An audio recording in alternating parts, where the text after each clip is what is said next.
এটা হলো রাত 12টার সময় স্পেশাল কিছু। Hi friends, good morning. তোমরা সবাই কেমন আছো? আশা করি সবাই ভালো আছো, আর আমিও ভালো আছি।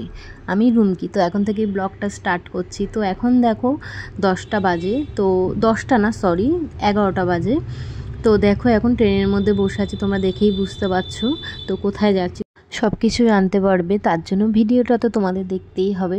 তো দেখো এদিকে চশমা পরে আছি। তো আমাকে চশমা পরে কেমন লাগছে আর চশমা ছাড়া কেমন লাগছে তো কমেন্টে জানিও কেমন।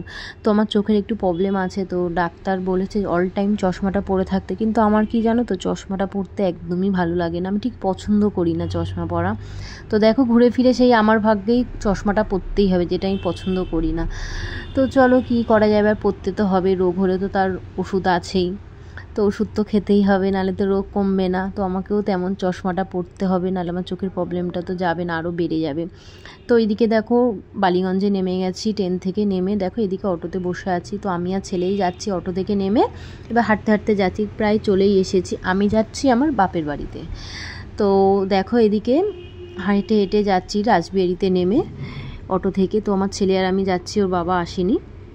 তো এইদিকে দেখো চলেই এসেছি। এসে দেখো এই একটা গুন্ডা, এটা আমার দিদির ছেলে। তো খুব মানে একদম ভীষণ ভীষণ পাকা ছেলে। আর আমার ছেলে এসেই দেখো খেলতে শুরু করেছে, দুই ভাই মিলে। দুই ভাই কিন্তু মারামারি করে না, খুব মিল এদের, এরা খেলা করে। তো আর আমার ছেলে তো জানোই ক্যামেরার সামনে আসতে চায় না। তো দেখো আজকে আমার যেহেতু জন্মদিন, তো মা দিদি মিলেই সব কিছু করেছে। তো এটা দেখো পুষ্পান্ন, হ্যাঁ। আর তো প্রথমেই বলে রাখি, তো আজকে নিরামিষ করেছে। আজকে কিন্তু শুক্রবার পড়েছে আমার বার্থডেটা, কিন্তু কিছু করার নেই, নিরামিষ আমি খাবো বলেছি, কারণ পরের দিন যেহেতু বিপত্তারিণী পুজো আছে শনিবার, তো বিপত্তারিণীর উপোসটা আমি করি। তো ওই জন্য যে কোনো উপোস করার আগের দিন নিরামিষ খেতে হয়। তো ওই জন্যই আমি মাকে বলেছিলাম যে আমি কিন্তু নিরামিষ খাবো, আজকের কোনো মাংস টাংস খাবো না। তো ওই জন্যই নিরামিষ আইটেমই করেছে।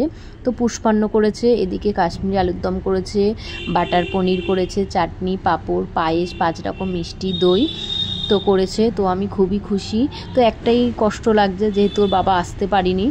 তো চলো কি করা যাবে, একটু অসুবিধার জন্য আসতে পারিনি, নাহলেও আসতো, আমাদের 3 জনেরই আসার কথা ছিল। তো দেখো এদিকে খাওয়া হয়ে গেছে, খেয়েটে একটু দুপুরে উপরে চলে এসেছি। এসে রিলস বানিয়েছি কিছু। তো রিলস বানানোর পর বিকালে একটু নিচের দিকে এসেছি, নিচের রুমে। তো এসে দেখো আমার বোনও স্কুল থেকে চলে এসছে, মাও একটু ফোন দেখছে, আর আমার ছেলে, দিদির ছেলে সব খেলা করছে। এদের চোখে একদমই ঘুম নেই, বিন্দু মাত্র ঘুম নেই। তো এইদিকে দেখো সন্ধ্যা হয়ে গেছে। তো আমার জামাইবাবু কেক নিয়ে চলে এসেছে, আমার birthday cake. Birthday to you, happy birthday to you, birthday দিদি, হ্যাপি বার্থডে টু ইউ।